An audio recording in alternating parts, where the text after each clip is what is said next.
UFC Fight Night Saudi Arabia took place last night. There were 11 fights on the entire card with only 4 finishes. I don't know what is going on with these new UFC gloves, if they've made them out of fucking memory foam pillows or mattresses. I have no idea, but the KO, something needs to change here, to be honest. But overall, though, this card was a great card. Not really going to cover anything in the prelims because the main card is just what everybody wants to talk about, let's be honest. Starting off the main card, you Johnny Walker versus Volkan Oezdemir. Now, if you could have backed anybody to get KO'd in these gloves, it's that man, Johnny Walker. No, but in all seriousness, I thought this was a pretty even fight going into it. Could have gone either way. Basing it off form, Johnny Walker in his last 5 fights was on better form than what Volkan Oezdemir was. For a guy who's so tall and long, Johnny Walker has a real issue with managing distance. Managing range just is not Johnny Walker's forte. He doesn't have a good jab. He doesn't have any good straight shots, to be honest. His boxing's pretty ass, in my opinion. Volkan Oezdemir, though, done a great job of being able to close the distance against Johnny Walker and being able to land the more effective shots. Oezdemir was able to drop Johnny Walker, which at that point I thought the fight was over, but Johnny Walker done a good job. I think he kind of went in for like a single leg at that point, but nonetheless worked his way back up to his feet, threw a flying knee, but then ended up being backed up against the cage, and Volkan Oezdemir was able to drop him. I honestly thought the referee could have just stepped in there and saved Johnny Walker, but he didn't. Oezdemir caught him with like this uppercut while Johnny Walker was on the floor and put him out cold. Yeah, I mean, a lot of people were saying Johnny Walker's chin's terrible. He didn't even get hit in the chin to drop him. It was like up round here that dropped him for a start. I mean, this is the issue with these guys that are in these heavier weight classes. It doesn't matter how, if you're, people can say you've a glass chin or shit like that. These guys have so much power behind their shots that you're going to get dropped if you get caught clean. And Johnny Walker was, unfortunately, caught clean by those shots of Volkan Oezdemir. I don't know what's next for Johnny Walker. Back-to-back KO losses. Time off, maybe. Definitely time off.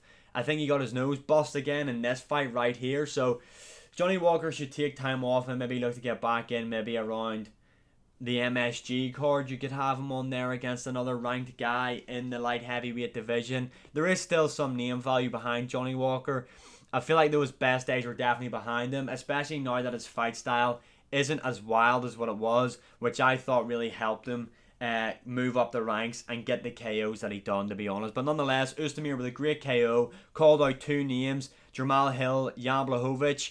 For me, I think they should do Oezdemir, Jan Blachowicz next, and they should have that headline of Fight Night card in Europe, in my opinion. Obviously, Jan Blachowicz is 40 plus. Oezdemir is obviously looking to get back to the title, fighting a former a former champion in Jan Blachowicz is a step in the right direction for Volkan Oezdemir, and that fight would just let us know what level Jan Blachowicz is still at in his career. Great performance from Volkan Oezdemir. Moving up, Sharon Magomedov versus Tricoli.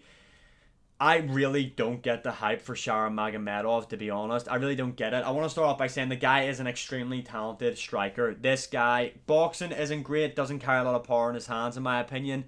But his kicks, very fast, very accurate.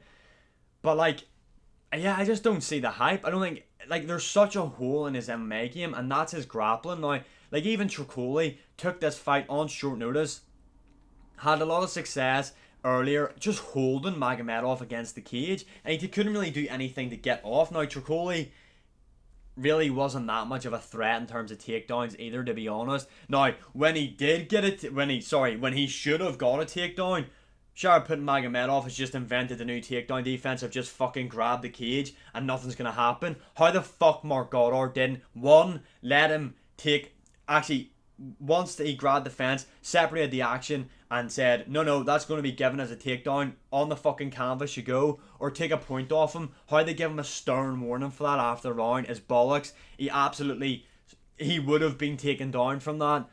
Just bollocks, but again, it's the favoritism that these fighters seem to get. I don't know if he's too small for the middleweight weight class. I don't know if he can make welterweight, but he doesn't seem big enough for that weight class, in my opinion. The finishing sequence was good, a lot of good strikes landed there, good combinations. He needed that finish to keep the hype around him, in my opinion. What's next for him? Talk about Bo Nickel. Bo Nickel ragdolls this man. smokes Sharaput inside round 1 in my opinion. I don't think Sharaput beats anybody in the top 10 at middleweight. I know they were going to give him Marvin Vettori and all that. There was talks of that. Marvin Vettori schools this guy, in my opinion. I just don't really see the hype. But nonetheless, got the finish in the 3rd round. Kevin Gastelum versus Daniel Rodriguez. Kevin Gastelum should never, ever, ever be allowed to try and fight in the welterweight division again. This guy obviously just cannot make the weight. So, well, sorry, he can, then he can't, then he can, then he can. Fuck that. The guy has to fight at middleweight. Daniel Rodriguez, gas fairly quick in there, in my opinion. Kevin Gastelum, if I remember correctly, I think I scored it 2-1.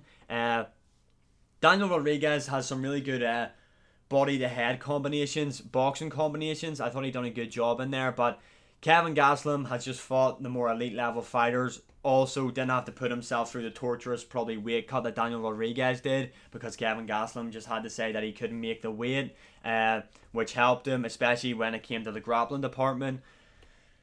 Not really much to say, to be honest. Kevin Gastelum has to fight in middleweight, in my opinion. On to the co-main event, Sergei Pavlovich versus Alexander Volkov. And just like that, folks, the hype for Pavlovich is officially over.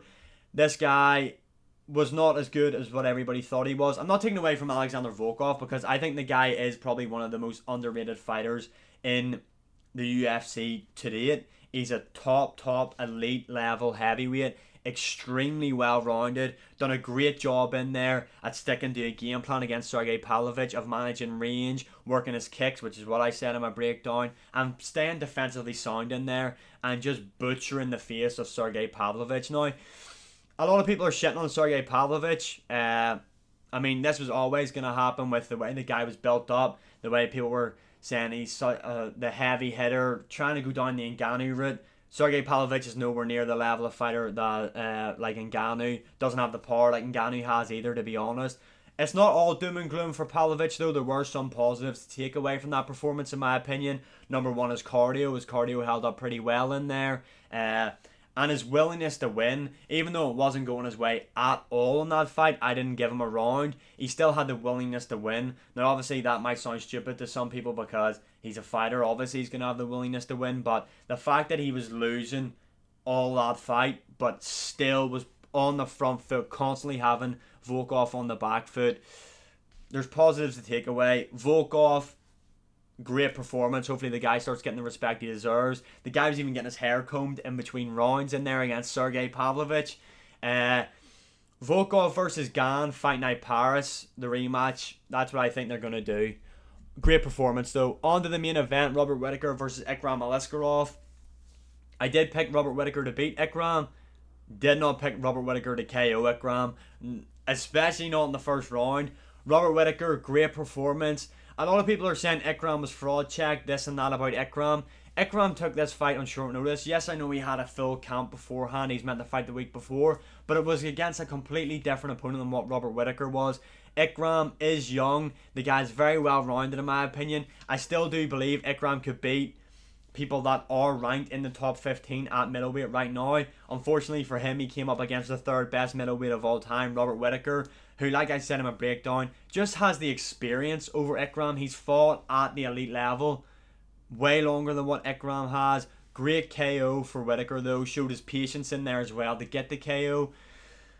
I know a lot of people think Sean Strickland deserves a title shot next, but in my opinion, I think Robert Whittaker, just off what he's done lately, with the win over Paulo Costa, which was a better win than what Strickland got over Costa, in my opinion, better performance, and the KO over a highly thought of prospect in Ikram Aliskerov, I would probably edge it to Robert Whittaker, but let's just do Whittaker, Sean Strickland, set up that fight to see who deserves to fight for the middleweight title after Adesanya versus Duplessis. Nonetheless though, great card. Let me know your opinions on UFC Fight Night Saudi Arabia in the comments below. And as always, like, share, subscribe, comment, all that good stuff.